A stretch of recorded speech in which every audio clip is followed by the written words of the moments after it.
This is the Engwe L20 version 2.0.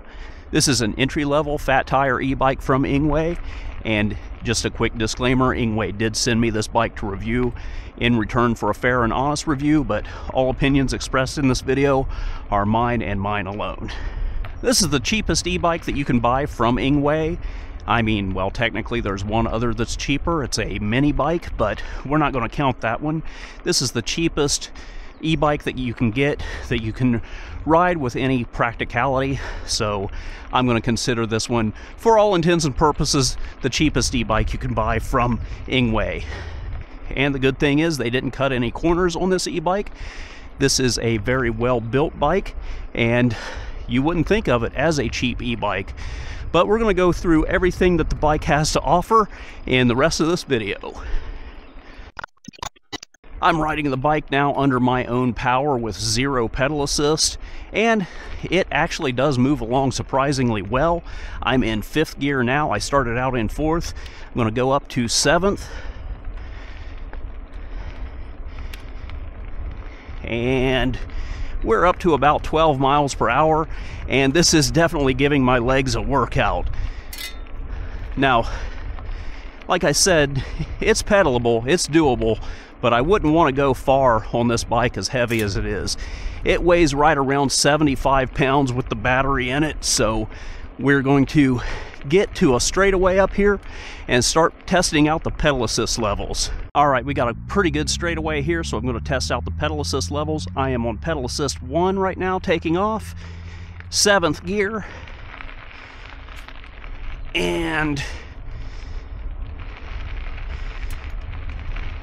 pedal assist 1 takes us up to about 11-12 miles per hour, though I'm pedaling pretty good to help it out myself here. We're going to go up to pedal assist 2.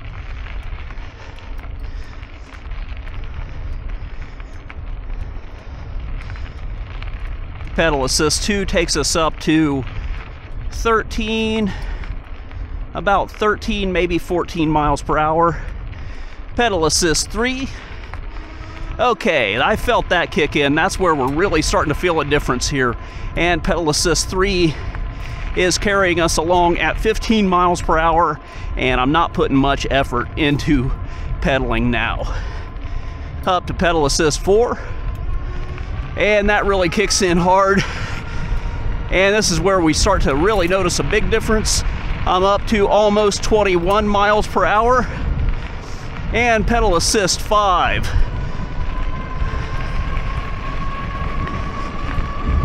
And I am essentially ghost pedaling now, and we're up to 28, which that's where it says that the bike peaks out, but it looks like I'm gonna hit 29. I'm at 28.7. 28.7, I weigh 200 pounds, the bike weighs 75 pounds, so almost 29 miles per hour. And test the brakes.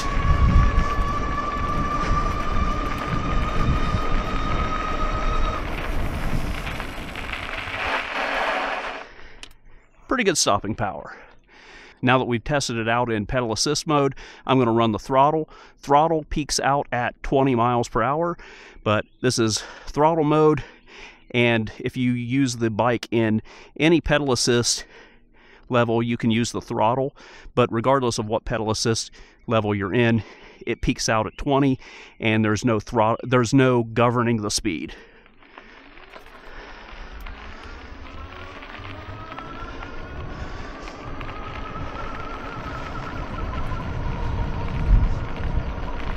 Yeah, so it goes up to like 21, and then it kind of like pulls back a little bit. We're at 21.4, and that's actually a little bit more than what it said that it would do, so pretty good in my book. The battery is no slouch. It's a 52 watt, 15 amp hour battery, and it will carry you pretty far. Now, as far as range goes on this bike, they list it at 28 miles for your range under throttle only, but they list it at over 80 miles if you are using pedal assist. Now let me clarify that. The way I'm riding it now, I don't think I'm going to get a full 80 miles out of it in range. I'm riding it in pedal assist 3. I'm doing about 15 miles per hour, and the bike is doing most of the work. I'll probably get a lot more than the 28-mile range than using it in throttle only mode, because I am doing a little bit of work to help the motor out, and we're not burning through the battery with a lot of speed. But if you put this bike up in pedal assist 5 and zoom along at 28 miles per hour your entire time, you are definitely not going to get the 80-mile range out of this bike that they claim you'll get in pedal assist.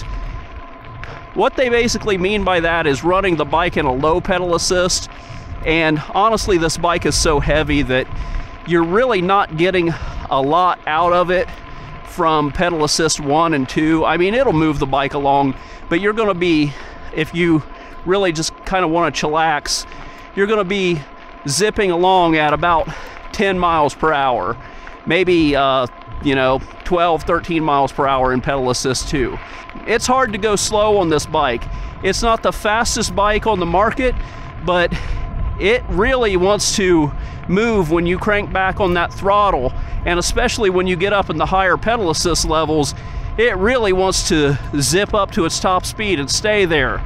So I would say that keep your expectations realistic on range.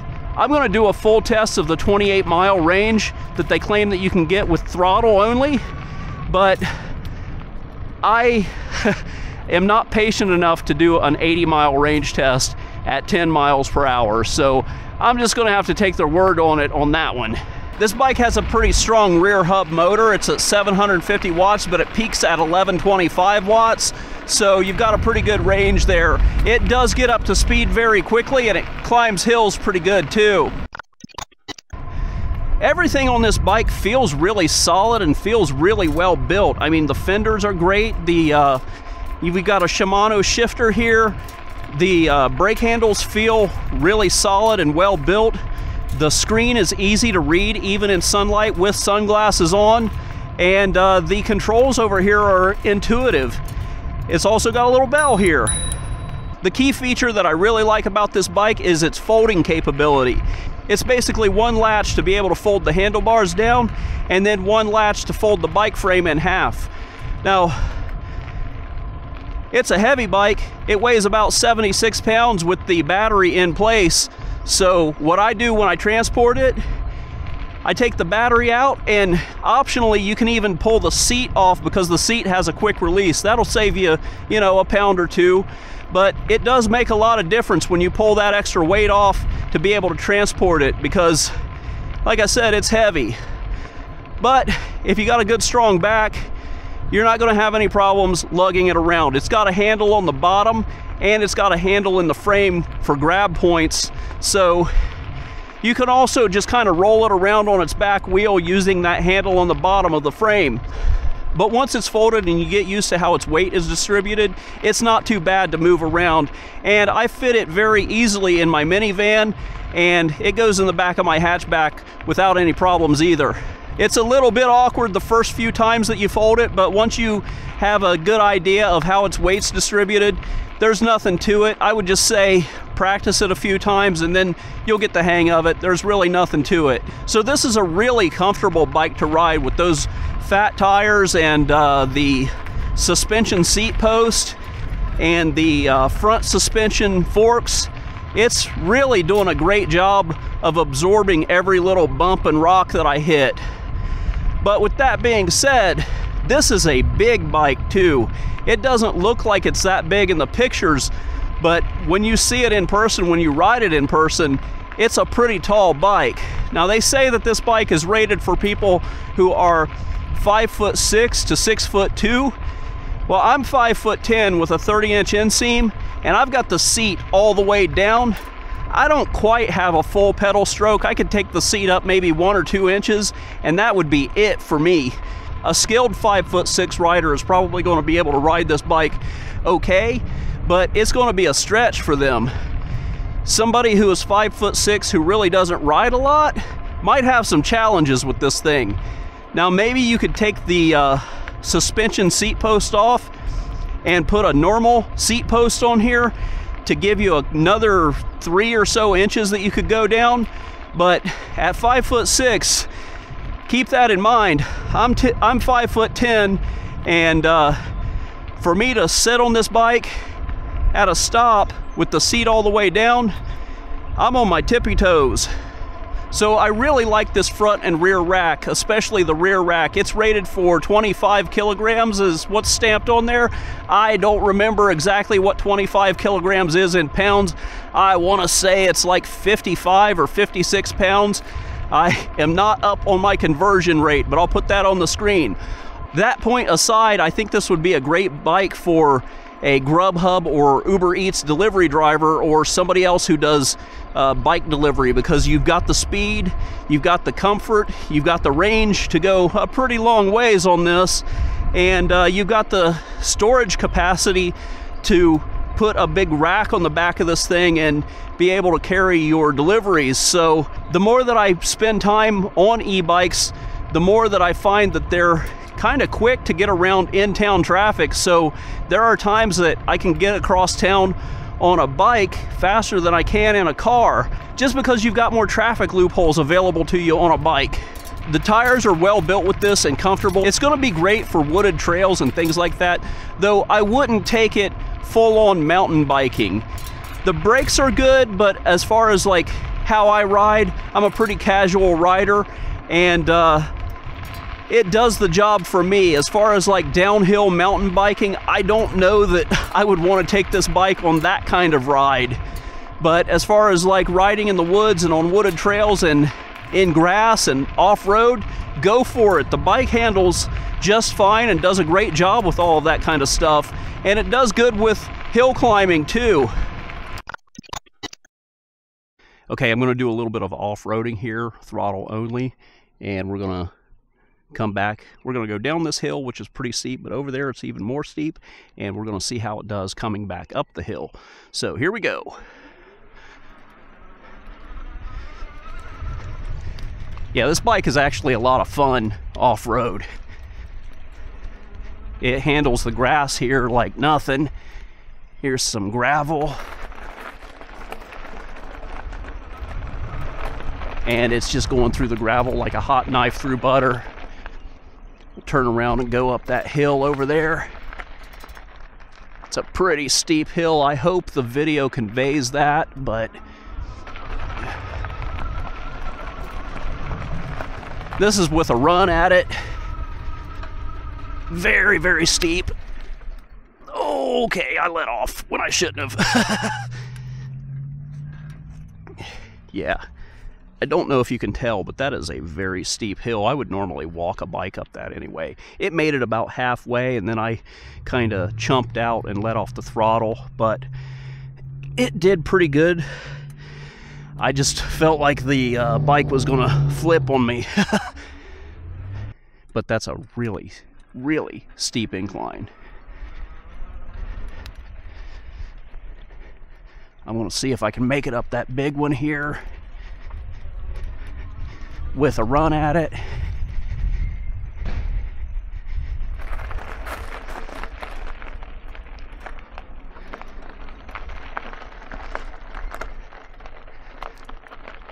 I'm going to get some momentum at it here now in pedal assist 5, and I am pedaling.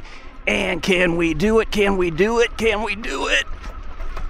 Oh, we did it. All right. This should be a pretty good off-road test. Let's see what we can do here. Oh! Oh! This is fun, but I don't want to do it for long.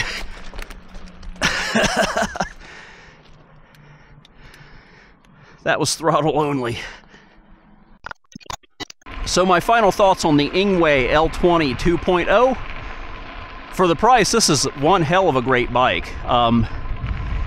You get a long list of pros and a very short list of cons with this bike. And the list of cons are probably just going to be based more on rider height and size than anything. So if you're a short rider and you're you know, not strong enough to consistently move a heavy bike like this, you might have some problems with it. But I think that if your size matches this bike, you're going to have a lot of fun on this bike, and you're going to have a lot of fun for not a whole lot of money. Like I mentioned before, I like the build of the bike. I think it's a great quality build. Everything is very well put together. I like the suspension. I like the seat. It's comfortable. The screen is easy to see. You've got some good intuitive controls here. You've got some quality parts on the bike, like the Shimano shifter and derailleur. You've got, everything is just really well built on this. I like the racks for the delivery drivers. And overall, I think you're getting a really great bike for not a whole lot of money. I like that it folds up for easy storage and portability, and I like that as a commuter, if you want to choose between range and speed, you've got that option. You can kind of walk that line, and if you've got a day where you want to get to work a little bit faster, you can kick it up into pedal assist 5 and zip along at almost 30 miles per hour. If you want to get a good long range out of it, you can put it in a lower pedal assist mode and milk those miles per gallon per se. And if you just want a bike that's a lot of fun for your leisure time, this is also an excellent choice. But that's all I've got for this video. Thank you so much for watching, and I'll see you next time.